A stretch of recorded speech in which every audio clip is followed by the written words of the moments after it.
welcome to the ultimate session of the 2022 DSF main stage.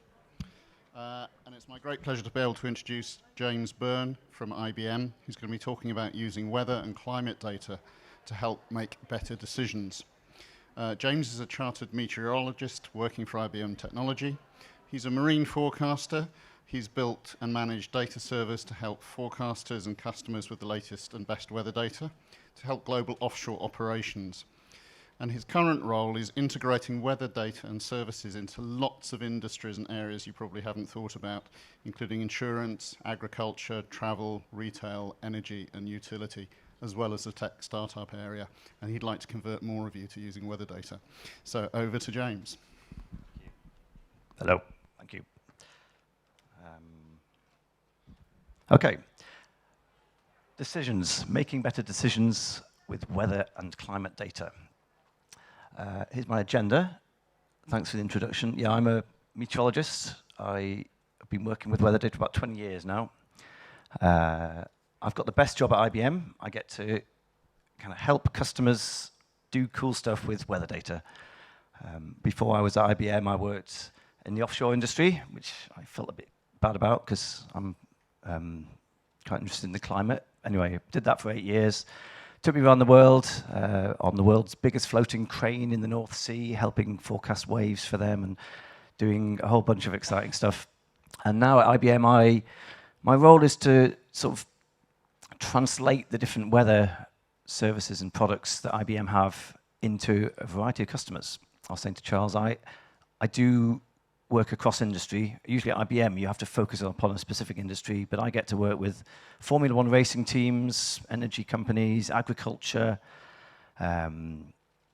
insurance companies use our data, and the role in all of that is just to help people adopt and do better things with data. So I'm talking today about decisions and how we can. I'm really trying to inspire people to sort of think a bit more about using weather and using climate data and trying to hopefully make better use of that in your data science. I wouldn't necessarily. I sort of describe myself as a data scientist, but I'm also completely in awe of you guys who do probably a lot better stuff than me. I'm definitely the weather side of things. Okay, setting the scene then. So weather does impact every industry, I'd say, and hopefully after today you might have a little think about where you work and think, oh, actually we could do a little bit more than we are doing at the moment. Gusto, I want to speak to them afterwards, of course. They had a very interesting talk there, and I don't know if they put weather into their modelling. But yeah, some of the industries I work with, it is obvious. A renewables energy company with a solar farm, they of course need to know how much sunshine will be there to help forecast the energy that their solar farm is going to produce. Airlines, we've got a specific app that the pilots use that helps them navigate and work out which route to take. Some of the organizations I work with, there was probably slightly more left field, and I have to kind of work quite hard with them to get the value out of the data and the weather that we give them.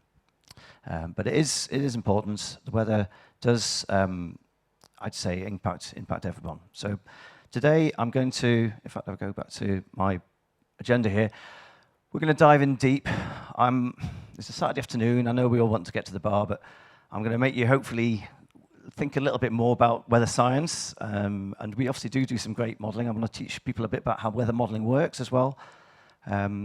So that's going to be and then I'll finish off with just, I mean, the last talk, the guy was talking about machine learning modeling. I'm not what I describe as a machine learning modeler, but how machine learning and those sort of modeling techniques are coming into weather forecasting as well. Okay. IBM bought the weather company that I worked for 6 years ago. They were doing a lot of stuff, a lot of work with weather data. They had their own weather model. And then as IBM do, they went and bought I can't remember, several $1 billion they paid for this weather company with a few hundred meteorologists. We do our own weather modeling. We also work very closely with the national met agencies. Weather science is great. It's a very collaborative science. We all share data. We get some of our weather model data comes from the Met Office in the UK. There's the American Met Office we work very closely with. When we launched IBM's new weather model a couple of years ago, we worked very closely with the American Met Office. So IBM as a technology company are now kind of firmly in the frame of you know, weather science and climate science as well. I'm going to get a bit philosophical for a moment. So this is me 20 years ago deciding what to do. No, decisions, okay? And I'm trying to kind of get this talk down onto, get people thinking about what they're doing, the sort of models that they're doing, the sort of things they're doing with data. We always say within the weather company I work for it's about helping people make better decisions. So obviously, if you look at the definition of a decision, it's all about several possibilities. This is thinking about several possibilities. I think that's the key thing. And quite often your model that you'll have running will have inputs from certain data sets. Have you thought about how to use data in those models? Okay. Here's a slightly more IT-focused decision tree. This is what I look at every morning before I decide whether to go surfing on the River Thames in Oxford. Is there swell? No, so I don't surf on the River Thames in Oxford. But if I was near the sea, I could look at the swell forecasts and then the wind forecasts, combine the metrics from both of those forecasts, and then ultimately make a decision whether to surf. And hopefully we're starting to think about the decisions and the complexity of building weather into your decision model. Now, this is actually a fairly binary-based decision tree here, but actually, what if you're a beginner surfer and you have to have certain swell heights? When you start putting the numerical data in, those decisions and working with the data, the weather data, to make into your decision tree becomes a lot more complex. And that's why we need brilliant data scientists to help make these decision trees. Getting back to the weather now. Okay, so this was some stats from last year. We like a few numbers. So the weather is very important. It causes huge amounts of damage. These are basically insurance-based statistics. $343 billion of weather-related losses globally. It does impact everywhere. So let's dive into the weather modeling side of things. So you're all sitting comfortably. It's Saturday afternoon, everyone's a bit tired. Let's look at some differential equations. I'm sorry, everyone. Okay, get your pens and paper out, please. We want the first one. No. I haven't looked at these for like 20 years. I did these when I was doing my master's in meteorology years ago. But this is really how weather modeling works, okay? The traditional weather modeling works, okay? It's based around differential equations. Is the t there, dt? It's the change in time, okay? So what they did was with the weather models, it's relatively simplistic. The atmosphere is a gas, it's a fluid, okay? And they understand how fluids move, so they are able to apply some basic physics equations as to the movement of this fluid to what happens in the atmosphere. And what you do is, you track in the change. I'm going to jump to charge. I'll go back to this guy in a minute. You basically have to divide your area, in this case I'm looking at a global model, into a grid, okay? And then you build that grid up from surface level up through the atmosphere. Most weather models now, you're looking at sort of 200 different levels up through the atmosphere, okay? And the grid here, well, this is obviously not, it's just an illustrative purpose, but when I first started forecasting, we had a model that was on a 50-kilometer grid. So you can imagine covering the globe in 50-kilometer grid squares. I think that one had about 70 levels up through the atmosphere, okay? And that's what you have to start with. You have to start with you then feed into your grid, what is the weather doing? You make an estimate of it at every grid point across the world. And then you use your differential equations of motion to say, well, look, in 15 minutes' time, we know that because the wind's blowing this way, the temperature's moving this way, there's a bit of upper ascent, blah, blah, blah. This is what the weather will be doing in 50 minutes' time. And you just run those equations over and over again, and then that's how effectively you're forecasting weather. This is a physics model, okay? This is not machine learning. I'm going to come on to that a bit later. Okay. I want to pick a shout out to this guy here, Lewis Fry Richardson, born in Newcastle, where I'm from originally, in about 1881.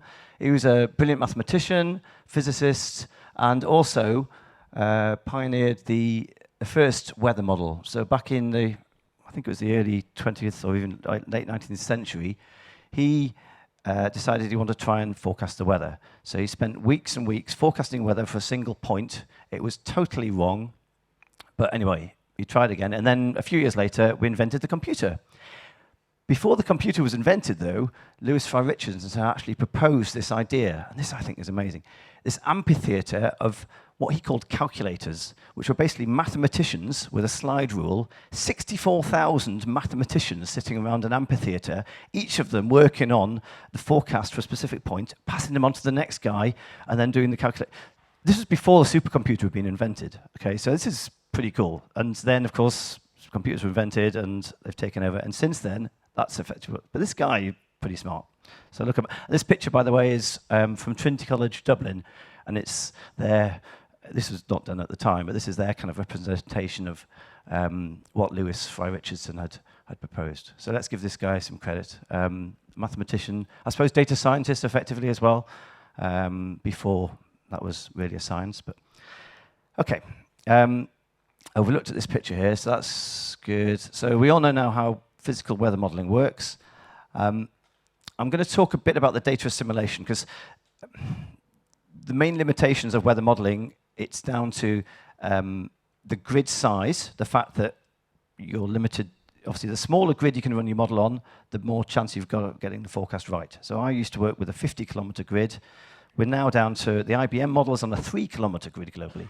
So you imagine you've got an output of every 50 kilometers, you've got an idea of what the weather is. In between those, you'd be looking at Google Maps, trying to work out, is there a mountain range in the middle? Am I out offshore, onshore? So it made things very interesting as a meteorologist to try and work with. But the data assimilation is a critical thing, because once you can build up that grid on as tight a view as possible, then you've got a better chance of forecasting the weather. I'm going to end my show here and just look on.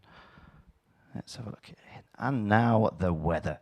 Okay, so look, here's my lovely weather app. I'll get this on the screen. I like this. So maps. Maps are very important with meteorology and weather science.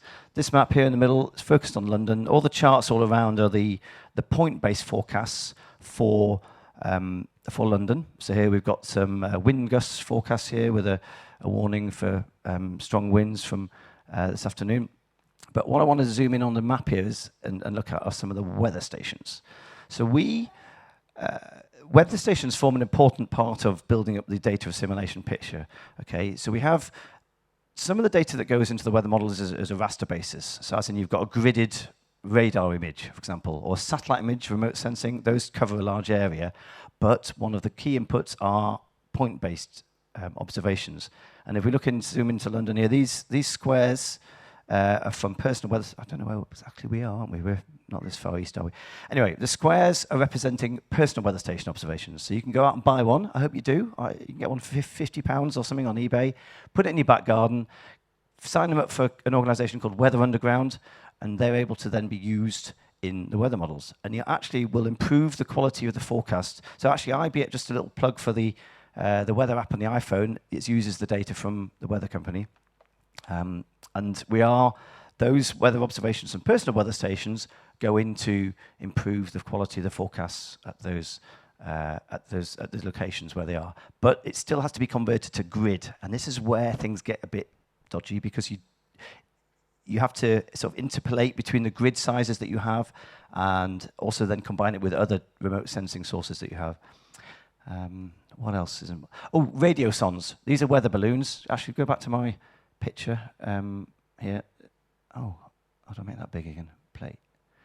So this guy here is releasing a weather balloon. So there's about 800 sites for the weather balloon launches around the world. And the meteorologists there go out twice a day, usually midnight and midday, and release a weather balloon that travels up into the atmosphere, sampling the weather at the variables up through the atmosphere. And that then feeds into your physical weather model. Okay, so very important to get that profile of the upper atmosphere, because that is ultimately is one of the important things to have in your weather model. Okay, as a forecaster, we were always told. So weather models are normally run on like 4 times a day: 6 o'clock, 12 o'clock, 6 o'clock, 12 o'clock.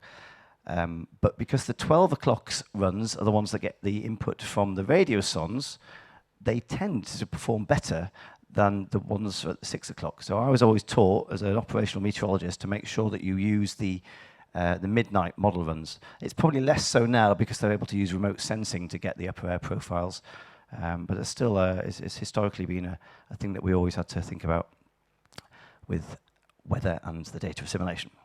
Okay, multi-model forecasting methodology. This is where it gets a bit statistical, and I might lose you, but hang in there. We've got another 20 minutes or so. Right, so we've got here a hurricane, tropical cyclone rather, moving across Mexico. This is actually a bit of an old picture, but what I want to highlight here is the cone of uncertainty. So we at IBM, and actually many other agencies as well, they've got multiple models exist, okay? So there's not just a single weather model in the world. IBM run our own model, but then other agencies, like the Met Office in the UK, they've got a very good weather model. There's an organisation based in Reading called the ECMWF. They've all got brains the size of planets, very clever guys. I once applied for a job there, but I think, anyway, there's another story. Anyway, these guys, they've got, I'd say, the best weather model in the world. Actually, I think there's a picture of their supercomputer on my first slide. They've got this amazing supercomputer there. It's actually now been moved to Bologna, their supercomputer, the ECMWF, and it is brilliant. So they run their model in an ensemble mode. Anyone heard of ensemble forecasting? Might have, yeah, good.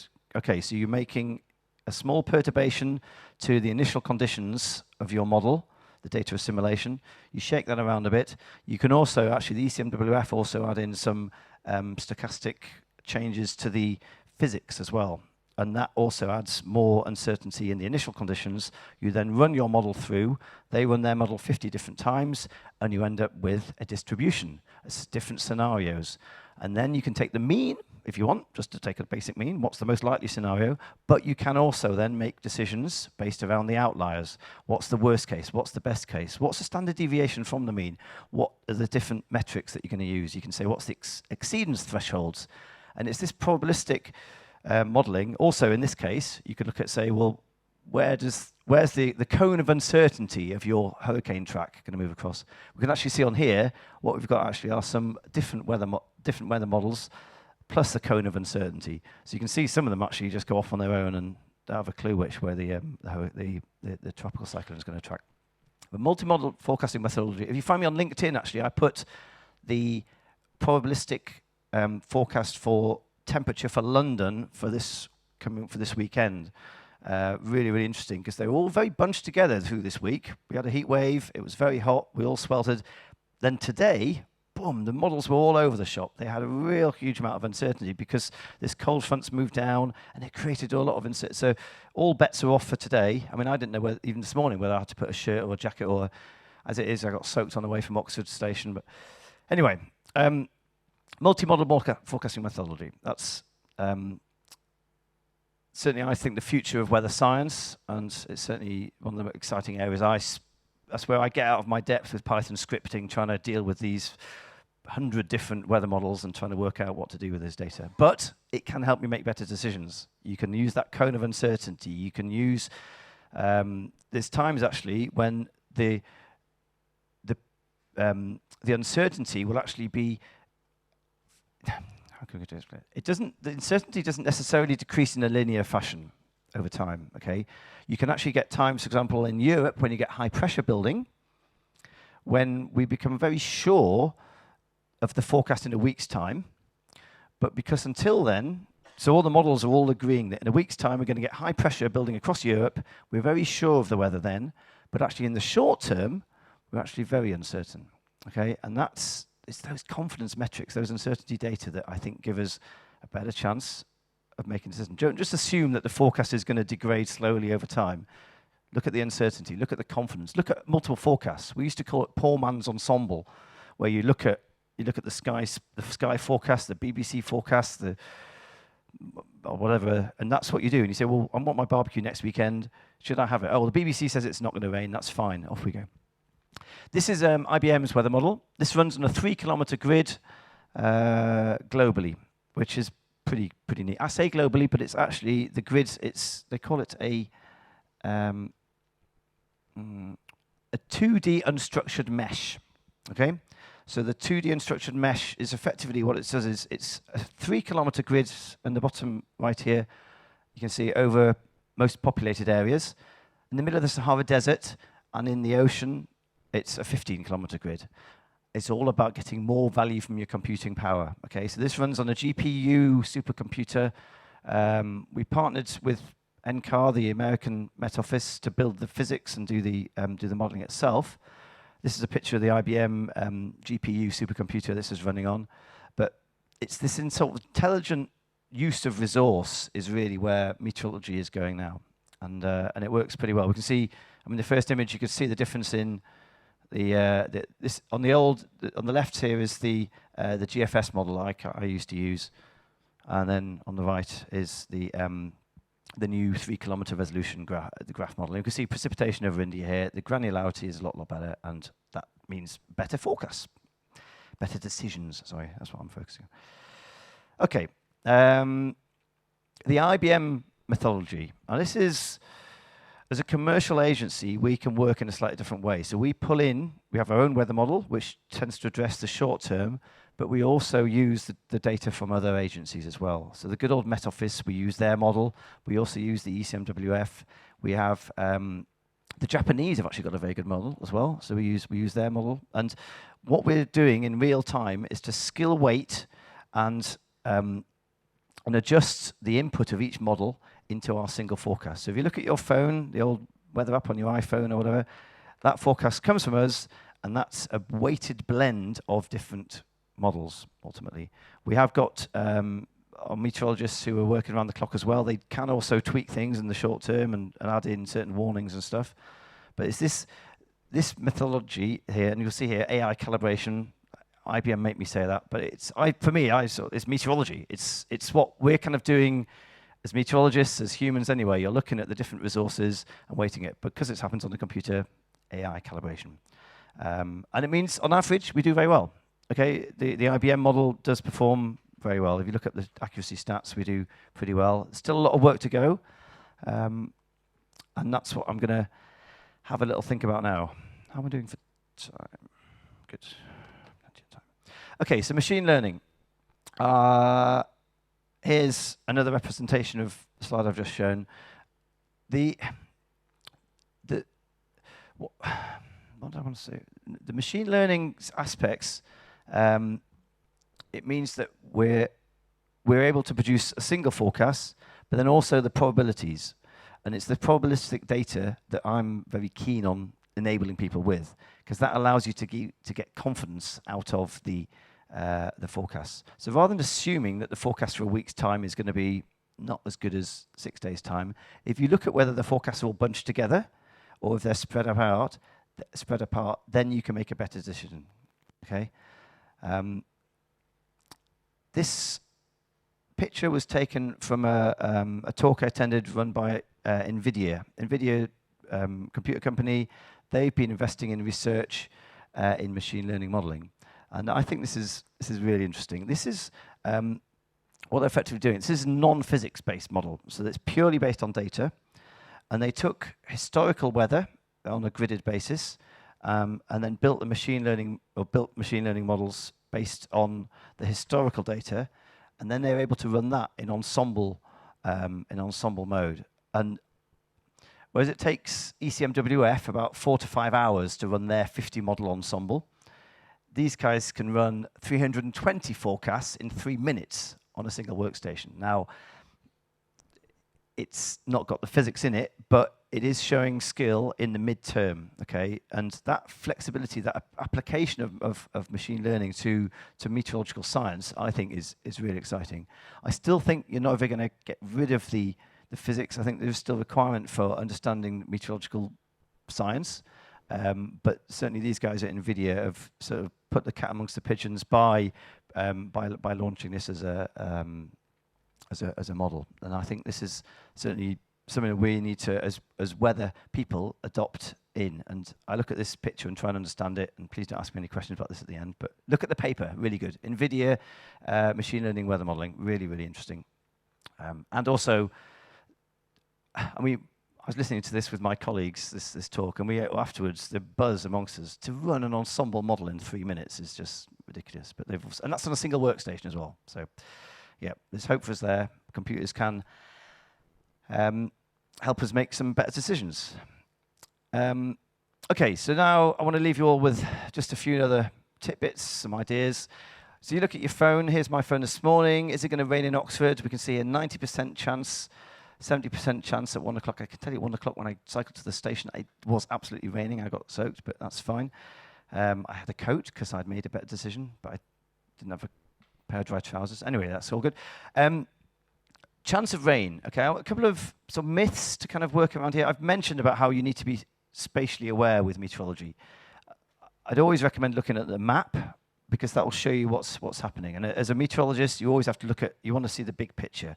By looking at the app on your phone, first of all, some people assume that it's the forecast for an area. It's not. That forecast for Oxford there will be taken from either the nearest model grid point to that, or it'll be interpolated from grid points around it. But they're always, meteorological forecasts are always focused upon a specific point. Okay, so some people on Twitter the other day were saying, oh, percentage chance of rain means it's raining in part of the area. That's not true. It represents that 60, whatever it is, 90, 70, 60, 70% chance means that 70% of the models for the location point nearest to Oxford are saying it will rain as a significant amount of rain. That's what that figure actually means. Hopefully that might help you to make some better decisions. So these are probabilistic data we're looking at here. On the actually they're probably hard to see on the screen. It's underneath, above the white temperatures here is the percentage. I don't know if you can see it on the screen. Anyway, that's what percentage chance probability of rain means. Okay. And then I actually preferred the Gusto data science methodology. This is sort of taken from the IBM. Well, actually, I think they've adopted it from, is it SIM framework, data science framework? But just sort of some words on how I tend to work with customers. So I work with data scientists within IBM, outside IBM. What we normally do is someone might have an idea thinking, oh, I think the weather might have a little impact in. So what we tend to do would be to do some exploratory data science. And this doesn't need to be super complex, but it should really involve some data. Try and look at you get like a very basic correlation between your thing that you're interested in, the data set that you've got, whether it's which recipes are we going to sell, how many bus journeys I'm taking, how many beer cans I've sold, how many events I've managed to sell tickets for, all those little things that you're interested in making a decision on, and fit it next to some historical weather data.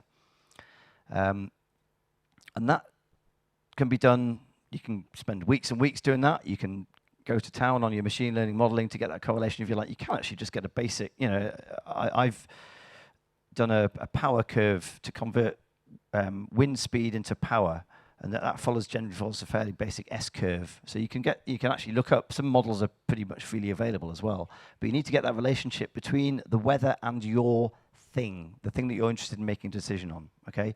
And then once you've got that model, you then power that model. You feed into the model the forecast, either from an API that would power your phone there, or, and hopefully I've inspired you to look at the probabilistic data, you feed it with the probabilistic data.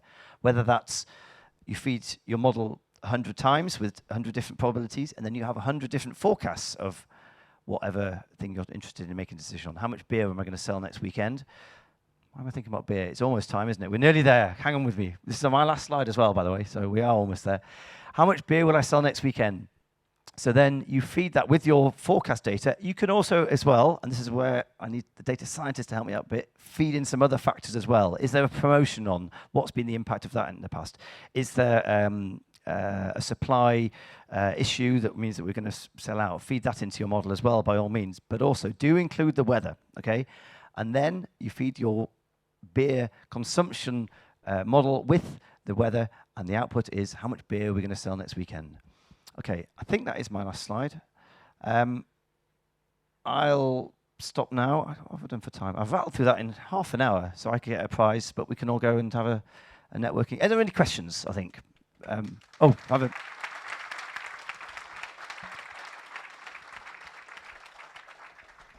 So, thanks, James. You don't get away without questions, no. So you were first. Thank you, yes. So you mentioned using weather for your modeling. Are there any public or open source weather data stores that you recommend using?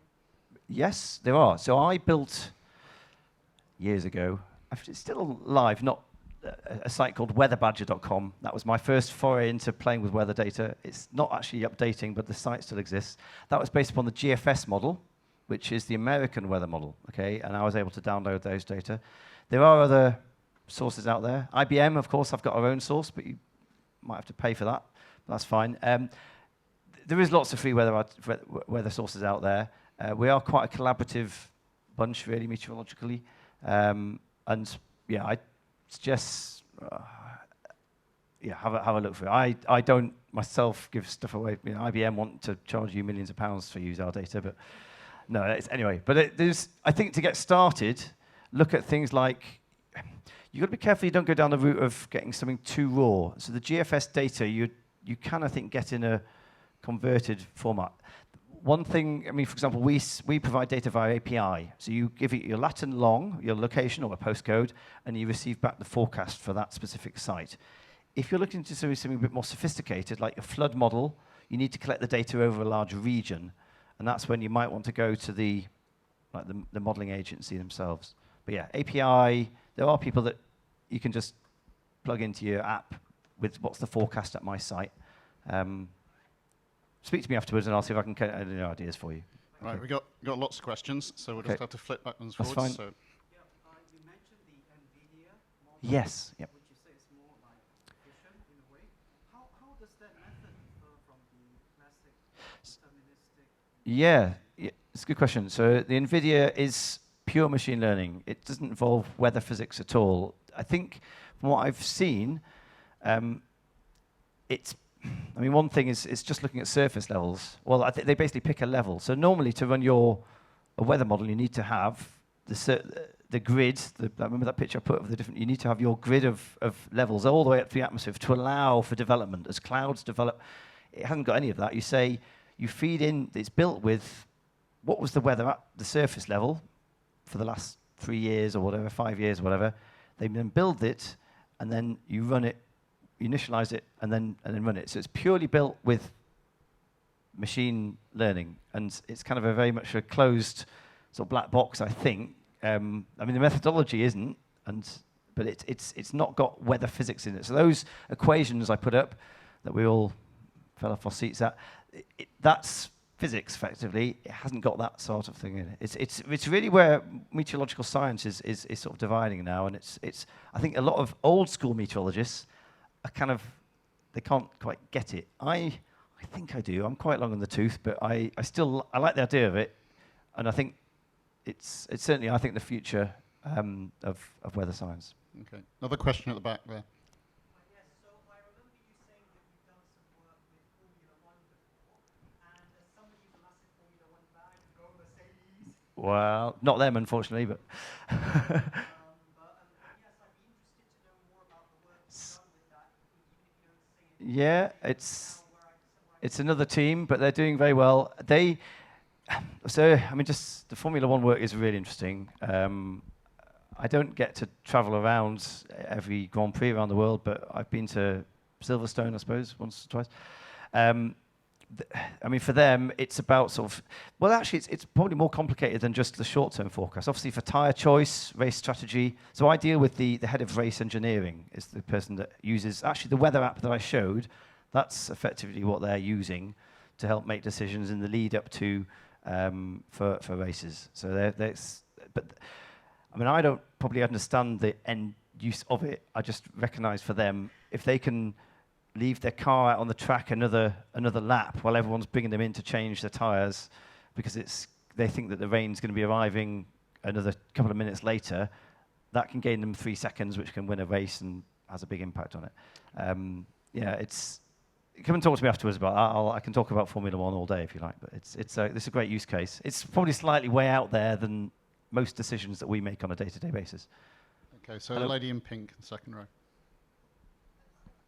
you mentioned the machine learning models, you have great accuracy. So can you please tell me what are your winning machine learning models and how do you do your hyperparameter tuning for weather forecasting?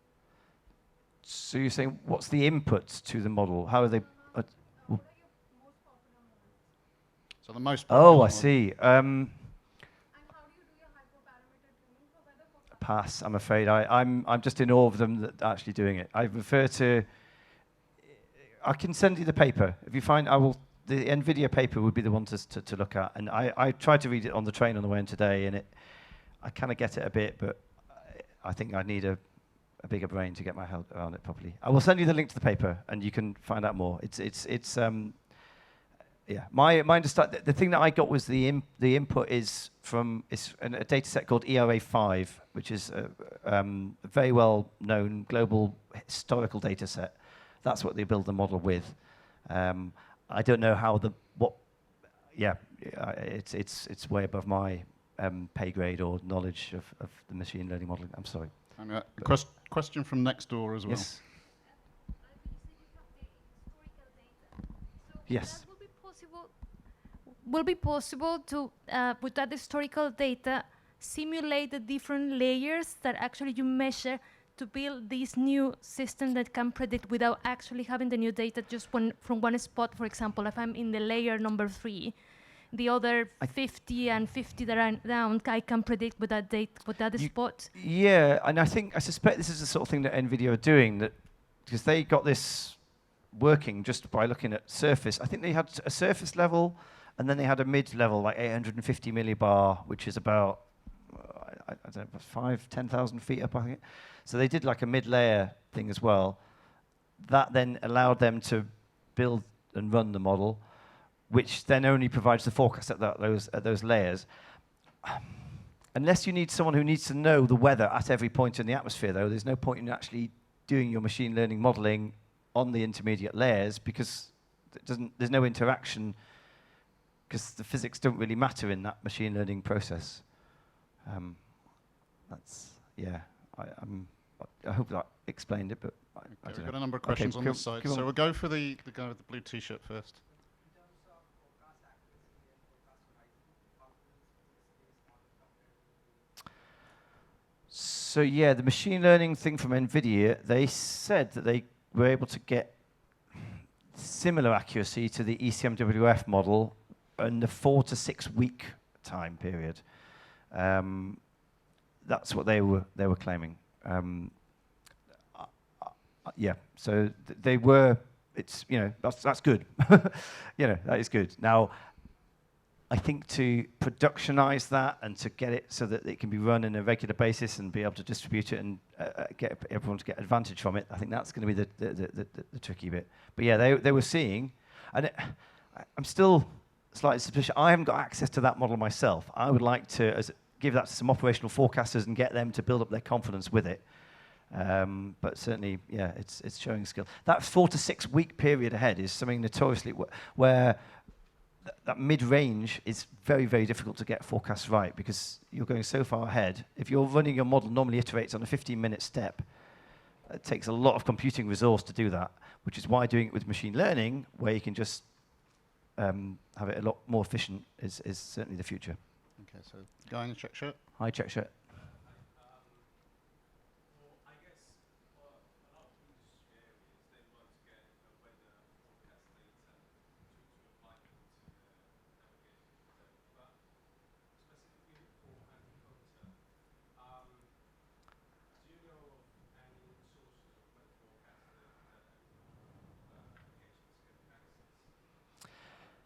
Yeah, come to me. Or I think it's interesting. When I first started forecasting, I said, "Oh, we could sell these to farmers." And my boss said, "Forget it. Farmers aren't going to pay for your data. They know it all already." But what I've seen within IBM is these global agricultural organizations do subscribe to, large-scale data sets, because for them, they're working at a scale where it can make a big impact. And for them, the accuracy, the global coverage, the consistency is what they're really, really keen on. It's back to the where can I get some free data question again. And you're probably better at Googling for that sort of stuff than me. What I've tried to hopefully do, I know that everyone's going to do that after the talk today anyway. When you find your free data source, quality check, check its provenance, check where it's come from. Always be asking those questions. And just because someone says it's great, it doesn't necessarily mean it's great. Some of them might just be repackaged I think I mentioned GFS. GFS is a decent model. Some people will, as I did, take the GFS model and then repackage it. And you can sell that, I think. You know, you could actually say, oh, here's my weather model. So that's not always necessarily necessarily clear when you're on this site that wants you to just, get your credit card out and sign up for it. So you sometimes need to do a little bit of digging, but that's fine. Hopefully I've given you enough today. You say, oh, I saw James, a chartered meteorologist, and he told me to ask these questions about how good my model is and where it's come from. I think that's the thing, is not all weather data is the same, okay? And that's an important lesson. Right. I think we've got time for 3 more questions. There's one down here. Hello. It was a very interesting talk. I was actually very interested in the application of weather data in asset management, so in particular with predictive maintenance and operation of, like, for example, railways. Yeah. Have you seen any applications of the data being used to correlate it with finding assets that are about to go out of order, or how to improve the operations of moving assets, basically? So IBM, I think it's one of the reasons they bought the weather company, because they have their own asset management system, and what they were doing, they were using weather data in their asset manage application. So looking at, you take the historical weather for an asset from a gridded historical data repository and build that, and then over time you can then make decisions as to when that asset needs to be, like a bridge, for example, needs to be fixed. And this is why I quite like working with an organization like IBM, because we're trying to do stuff that's optimizing, that's saving. I mean, actually, my division now forms part of, it's called sustainability software, which we were a bit slightly confused about to start with, but actually it's about trying to make things, trying to reduce wastage, really, and trying to optimize and make better decisions. Asset management, things like, bridge maintenance, how long is that, how many bad storms has that had? One of the other things that comes to mind with assets as well is we've got this outage prediction service where we look at historical telegraph pole outages in North America. They've got a lot of wooden wooden poles holding the electricity cables. And when there's a storm, they all get blown over, and the crews have to go out and fix them. We took those outage data, put them next to the historical weather data, and then built the model that would predict, as the storm is approaching, where the outages are going to be. Okay, that was a big data science project, and that's now a live product that IBM actually provide. It works better in North America than Europe, because everyone here in Europe doesn't have. But I suppose for train companies where they've got overhead cables, they can be impacted as well. So yeah, good question. Go ahead, the gentleman in the black shirt. Hello. In your work with various companies, how do you go about modeling the impact of the weather conditions, on human behavior? How do I model the impact of weather on human behavior? I suppose the one use case comes to mind there is I'm working with a what's called FCMG, Fast Moving Consumer Goods Company, and they're trying to do stuff with weather data. I think it's really pushing the boundaries of science, because they're very interested in, how many widgets will they sell, or what will be the impact on consumers there. And they actually came up with this really cool app that uses our data to advise on which shampoo you should put on. And I mean, I check this every day to see what I wish in the olden days. No, actually, since I became a meteorologist, it all fell out. No, but people are doing some really exciting stuff. This app, it basically takes in pollution data, and we've got a thing called the hair frizz index, funnily enough, it's a basic model that takes humidity, wind speed, and temperature data and calculates an index 1 to 10 of how frizzy your hair is likely to be. And they also then factor in, because I told them to, the temperature as well. And that then goes into a recommendation engine to advise people on which brand of shampoo they should buy. So, I think they also put in, have you got afro hair, your hair type as well. But there's some brilliant science out there. Now, actually, I had to work with the R&D team, so they have got the people that make the shampoo. They know which shampoos are right. But yeah, there's some brilliant use cases out there, and hopefully, I think, I don't know if I answered your question properly, but hopefully from today I've given you some ideas to go out and make your own use case. I was going to ask as the final question what the weirdest use you'd had for weather data, but I think the hair That's frizz it, index yeah, has yeah. already done it. That's So it. let's just thank James again. Thank you.